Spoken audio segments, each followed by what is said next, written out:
Պարոն Դանիելյան, 44-օրյա պատերազմից 5 տարի է անցել, 5 տարի հետո ասես ունենք անորոշություն, ունենք զոհերի և վիրավորների չհստակեցված թիվ,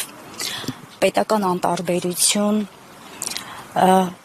սա այս ամենը ինչի մասին է խոսում։ Ես դրանք ավելացնեի նաև անհայտության մեջ գտնվող մեր հայրենակիցներին, որ տարբեր տվյալներով 191 հաստատված թիվ կա, իրենք էլ այսօր հարազատները, բարեկամները սպասում են լուրի, որովհետև դա էլ մի ուրիշ կարգի ողբերգություն է, որ մարդիկ 5 տարի անցել և հարազատները, ծնողները առհասարակ տեղեկություններ չունեն։ Պետության ղեկավարության անպատասխանատվության արդյունքում մենք այսօր ստիպված ենք արձանագրել, որ արդեն 5 տարի անցել, բայց այդ ուղղությամբ նորմալ պատշաճ քայլ չի կատարվել։ Առհասարակ պատերազմի և պարտության վերլուծությունը օբյեկտիվ չի կարող քննություն տեղի ունենալ, եթե իշխանության են այս մարդիկ, որովհետև իրենք անմիջապես պատասխանատվություն են կրում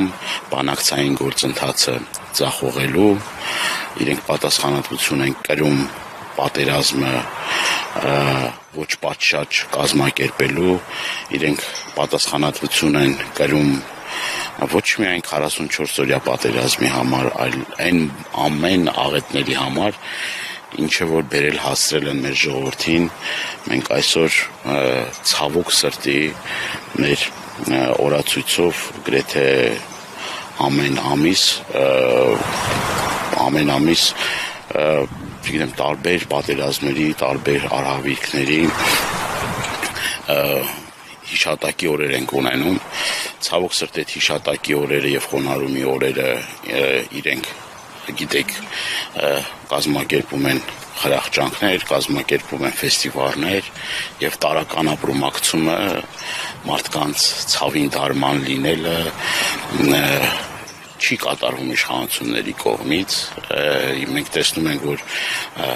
երկար, այսպես տարիներ շարունակ անգամ իրենք չեն բարեհաճում ծաղկեպսակ խոնարհել և ցավոք սրտի ես պիտի արձանագրեմ, որ նաև ծնողներից ինձ վերջերս մեկը մոտեցավ, ասեց, որ տաքսու վարորդն ա բերել և պսակը դրել կառավարության կողմից, պաշտպանության նախարարության կողմից, սա վերաբերմունք է, հասկանում եք, սա պետության վերաբերմունքն է այն հերոս տղաների, որոնք իրենց կյանքի գնով ազատագրել են Արցախը,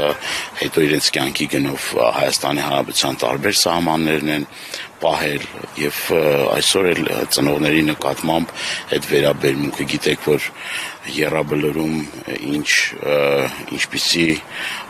բառեր չեմ գտնում, ինչպիսի վերաբերմունքի արժանացան որդեկորույս ծնողներին, իրենց քաշ տալով, բռնություն կիրառելով, իսկ հետո այդ կեղծ ծնկի գալը իրենց նիստերի ժողովների ժամանակ, դա արդեն մեկ դերասանի թատրոն է դառնում և ոչ մեկ չի հավատում իրենց կեղծ, այսպես ասած, նախընտրական արդյունքներին։ Դա կրկնում եմ, այդ վերաբերմունքը պիտի ցուցաբերեն յուրաքանչյուր ընտանիքի ամենօրյա հոգացության, ամենօրյա ուշադրության կենտրոնում, այս հերոսների անցած ճանապարհը լուսաբանելով, ֆիլմեր նկարելով, ոչ թե այս կամ այն փոքրամասնության ֆինանսավորում տալով, գիտեք, որ փոքրամասնության մասին է խոսքը, այլ այսօր տեսեք, բոլորը լեգենդար ճանապարհ են անցել, ամեն մեկը մի հերոսական ուղի է անցել, այս մարդկանց, այս հերոսների օրինակով պիտի դաստիարակվի սերունդը, բայց ցավոք սրտի իրենք այլ ուղղության վրա են գնում, ոչնչացնելով, ավիրելով, մոռացության մատնելով, ուրացման ճանապարհով, մեր սիմվոլների դեմ արշավով, մեր խորհրդանիշների դեմ արշավով, արցախյան փառավոր ճանապարհ անցած մարդկանց հետապնդելով, աքսորներով, բերդերը լցնելով, քրեակատարողական հիմնարկներ, այսօր քրեակատարողական հիմնարկներում կան բազմաթիվ հերոսական ճանապարհ անցած մարդիկ, որոնք որ այսօր գտնվում են անազատության մեջ քաղաքական հայացքների պատճառով, որ դեմ են եղել։ Այսօր ես տեսեք մեր Ռոստնա Արայի տղան եւ այսօր իր հայրը անազատության մեջ է։ Այսօր Գարիկը Գալեյան,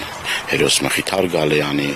ծնողը անազատության մեջ է։ Դա մեր անպատվությունն է, մեր ամոթն է։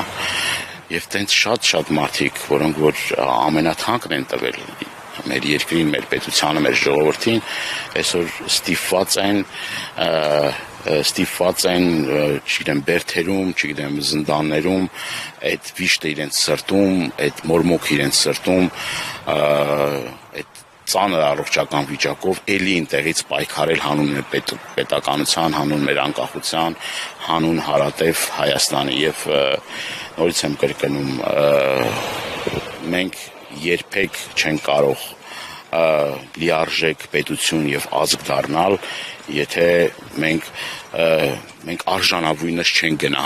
գնահատում մեր հերոսներին, եթե մենք արժանավույնս չենք գնահատում հերոսացին ծնողներին, մայրերին, իրենց քույրերին, իրենց ընտանիքներին եւ կրկնում եմ, դա պետք է ամենօրյա խոնարհումի, պատկառանքի, ուշադրության կենտրոնի, սերունդներ դաստիարակելու ճանապարհն է, միակ ճիշտ ճանապարհը, այս իշխանությունների օրոք դա անհնարավոր տեղի ունենա, այս իշխանությունները այլ ճանապարհով են գնում, որ գոհացնեն Ադրբեջանին ու Թուրքիային, սա որևէ ազգային մարդու, գիտակցություն, բարոյականություն ունեցող մարդու սրտով չի կարա լինի եւ չի կարա այդ տեսակ մարդը հանդուրժի այն ամեն ինչ որ տեղի ունենում։